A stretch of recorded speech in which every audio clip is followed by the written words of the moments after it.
Hi everyone, this video will go over Module 2. Module 2 is the introduction to our second essay. You won't write the essay yet, and we're also looking at some specific writing techniques. So we're looking at thesis statements in this one, as well as some pre-writing techniques. So I'm going to just go over the assignments for you. It looks like there are a lot of assignments, but there are two that kind of go together, and hopefully some of this is review for you because you will have had a lot of writing instruction before in your high school. However, there's a lot of resources for you who haven't.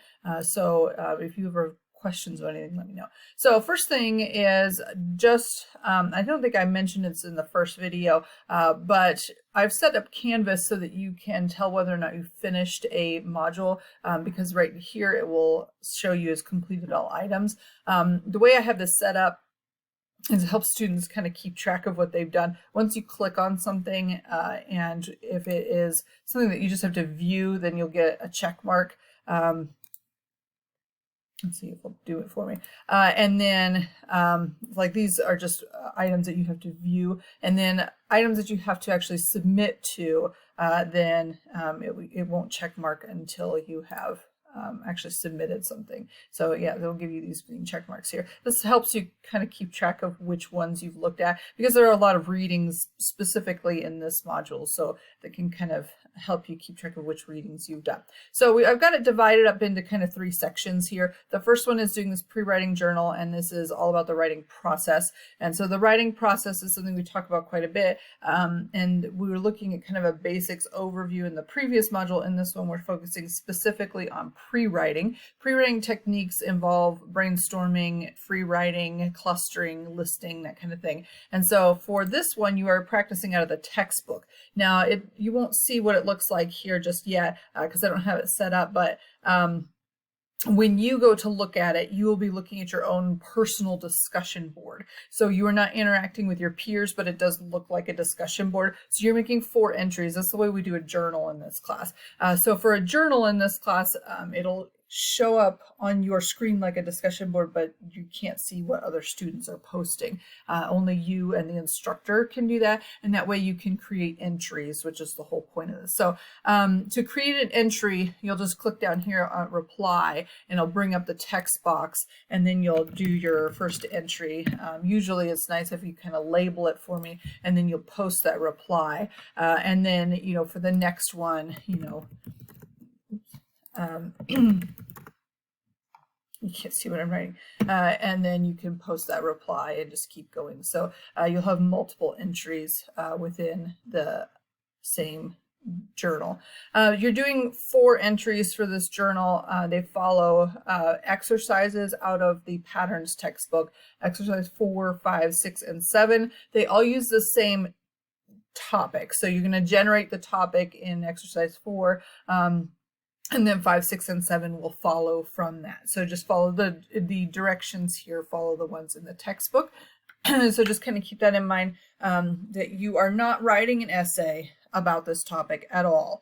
It has nothing to do with any of the essays that we are writing. However, you are practicing the pre-writing technique. So the biggest mistake students make is thinking that they have to write an essay after they have done this, and that is too much work. You are thinking way beyond what I'm asking you to do. All I'm asking you to do is practice the pre-writing technique. So you're going to be asking questions to create specific subjects, then you're going to free write about one of those things, and then you're going to free write again about a specific idea from the first free write, and then you're going to cluster it. Do a cluster map in the last one. If you hand draw a cluster map, you can upload a file to this one. So a lot of students, they'll hand draw it on a piece of paper, and then they'll take a picture of it and they'll upload the image file. If I have any issues seeing your cluster map, then I'll have to put that in the comments, and I won't be able to give you credit for it. But just kind of keep in mind that Canvas will usually accept JPEG files. But if you hand draw something, you can also copy and paste that image into a Word document and then upload the Word document instead, because Word documents will open easily through Canvas. So that's what you'll be doing for this assignment. The other thing that you'll be working on, so that's kind of the first section. The second section is to do thesis statements. So we've got readings again, It's actually the second half of that first chapter on invention. So we were looking at that, and then you have an exam.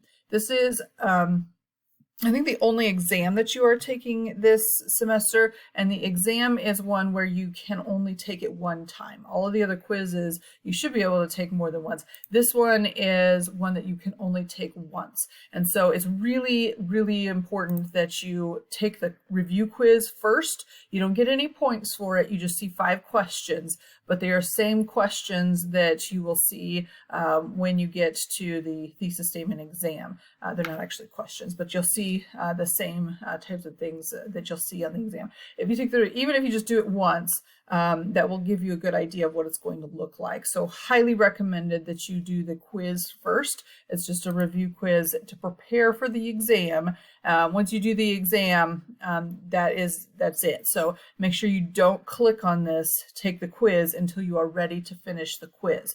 If it has to be reset by me, the instructor, you'll get new questions. So just kind of keep that in mind, that, you know, if something happens and your power cuts out or something like that and you're not able to finish it, you'll have to email me. I'll have to reset it. You'll get new questions. So really important that you take the review quiz first and then take the exam so that you can be prepared for it. It's just a little bit different, and students are not always expecting to only be able to take it once.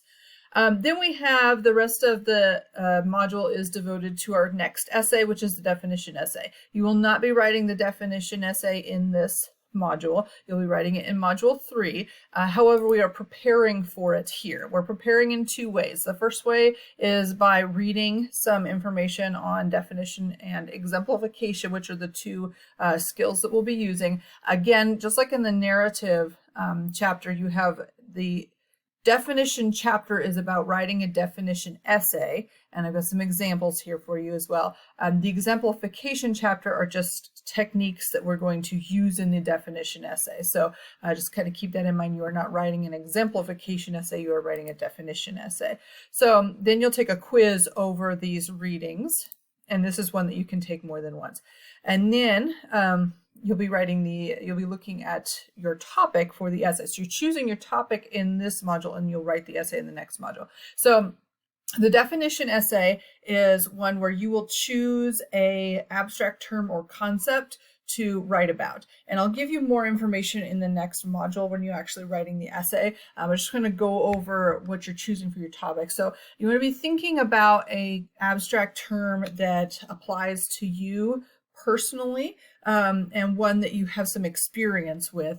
An abstract term is something that is theoretical, something that is not tangible, something that is not physical. So you can't, to touch a book, then, or if it's an action like playing something, then it's not an abstract term. However, a lot of things can be turned into an abstract term, and so I think of like football is not an abstract term. It's a physical thing that you play. However, sportsmanship is an abstract term because that is not something that you can physically see or touch, but it is a word that we have that can be shown through examples using football. So a lot of good topics are isms and ologies, so racism, sexism, and ologies, like biology, for example. And then words that would be ones that go with you personally. So if you're thinking like medical terms, for example, anxiety is a good example of an abstract concept in medical terms. It's not a physical, it can manifest physically in your body, but it's not like a virus or something that's attacking your body. So COVID's a virus, anxiety is not. So that would be something that you could consider. So what you're doing for this essay is you're defining the term using examples from your personal experience.